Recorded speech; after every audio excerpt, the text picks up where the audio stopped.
We are back with Natalie Sparrow, owner of the Ultimate Selfie Studio, doing some great things. You take a selfie and of course you're raising money for a very special little boy and having fun while you're doing it. And we're going to get more tips from you on taking the perfect selfie, but it looks like we have one of the artists with you right now. Is that Lauren Starling? Yep. Okay, so let's talk a little bit more about your selfie booth design. Here it is, you can see it. So I call it the doodle booth.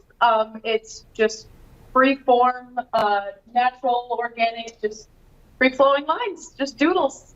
Words, phrases, thoughts, shapes, balloons, hearts, just everything. Lauren, It's a doodle booth. It's 2 walls and a floor. okay, Lauren, how long did it take you to do this? Because I did see this one. Oh my gosh, like this is detail. So how long did it take you? There were a few days where it took a solid 8 hours for one day. Oh, wow. I could probably say at least 3 days work. So 30, 48 hours, just over 50 hours. Yes. Wow. Wow. Unbelievable. Oh, here's some pictures of you working That's on it. cute. Yes, you have all sorts of designs. I know Natalie kind of showcased this room in one of her clips on the website. So very, very talented, very fun. So how did you get involved in this then, Lauren? So Natalie approached me. She said she had this great idea where we have this great idea where we're going to support a good cause and we're going to make a brand new thing happen in Fargo. And she said, you know what? You're a local artist. You're awesome. You're really creative. I want you to make a booth. And I said, absolutely. I want to bring new things to Fargo and have them be fun for the public and support people at the same time. So I said, heck yeah. Okay, we talked about how important lighting is. How about just how important the backdrop is? Because that's what this whole selfie studio is all about. How important is it? Well, I mean, it's everything. It's the whole point. I feel like the booths are supposed to be something you don't normally see in everyday life. So something that kind of like brightens you up, gets your own creative juices going. Some of them have props you can interact with. Some of them are brightly colored, colors you just don't see normally throughout your everyday life. Like we have really bright pink in another booth. We have really vivid colors in the booth right across from mine. We have this bubblegum pink with the 50s theme studio. And you don't often see like 8 foot by 8 foot doodles anywhere. So it's all about just it's like surreal. It's bright and colorful and just brightens you up. And one of the things that I've noticed when I've seen guests coming in, Lisa and Heidi, is the awe. When people, it's like they're walking into an art exhibit. It's so fun. And when they stop it, especially this booth where they're like, what is on here? Because this doesn't even give its justice on camera. But, and then the laughter.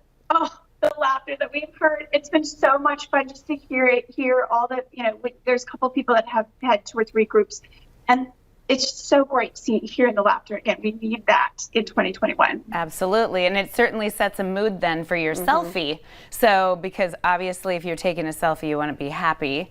And so we could talk a little bit more about that. Let's talk about those tips, like facial expressions and things like that. We want you to help. I've got my phone ready.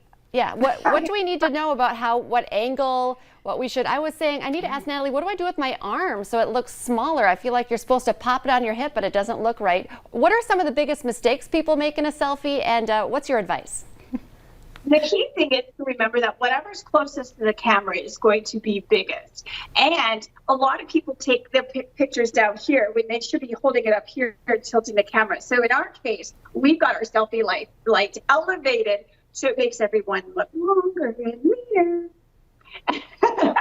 And stretch that chin out. So I always call it the chicken chin. Pop that chin, so it gives you this really nice jawline. But keep whatever you want hidden towards the back. So if you're thick in the waist and have a little curve, just pick it back. I love it. You guys, I feel like you need a fan right now blowing your hair, but like you're popping the chin, the butt's going back. Like, I'm I trying love it. to take a selfie. Well, and I was just saying, Like they are. my daughter made fun of me because I do that, because I do want to look smaller. But that's the right way to take a selfie, right? Above. It absolutely is. And you just tell them, hey, heard it from a pro. Well, yeah. So, okay, you are a pro. We're saying Let's talk professional. about We gotta your. tell the you kids. work with models and your modeling agency. So, I mean, you have a few years, of doing this. Only 30. I started when I was 2. Just kidding. So I also think sometimes selfies get a bad name. Can we bring it back to that, though? Like, there's a reason to take a selfie and appreciate a selfie. I'm so glad you said that. I've had some people say, well, I'm not really into selfies. And this is what I tell people, take the selfies. And I know when, looking for pictures for somebody you love or somebody who's maybe ill or somebody you're losing, if you can't find pictures of them, it's really sad. And this creates memories. What I encourage everybody to do is come out with your spouse, come out with your children, come out with your best friend, because especially during this last year, we haven't been able to see each other. And so this is a good time to get connected with somebody you love. We sanitize, we clean everything in between. So please don't be afraid to take pictures of yourself. And if anything, just to laugh. And we're here to help lift you up. And, if you're a little bit nervous and thinking, oh, I don't take a good selfie, we'll help make you look fabulous. Promise. A little coaching Love goes it. a long way. I love it. But it's a great point you make about taking photos. Especially and women having, and moms. Yes. We don't do it enough. No, we don't. So. Natalie, thank you so much. So fun. I want to get over there and check out the selfie studio Yes. myself. We'll add information to our North Dakota Today Facebook page so people can easily find out how to get tickets, book their time, and get in on that great lighting as well. Thank you, ladies. Thank you. Take care. All right, so the sub-zero temps may be good for one thing. MSUM is hosting an ice percussion concert. The details are next.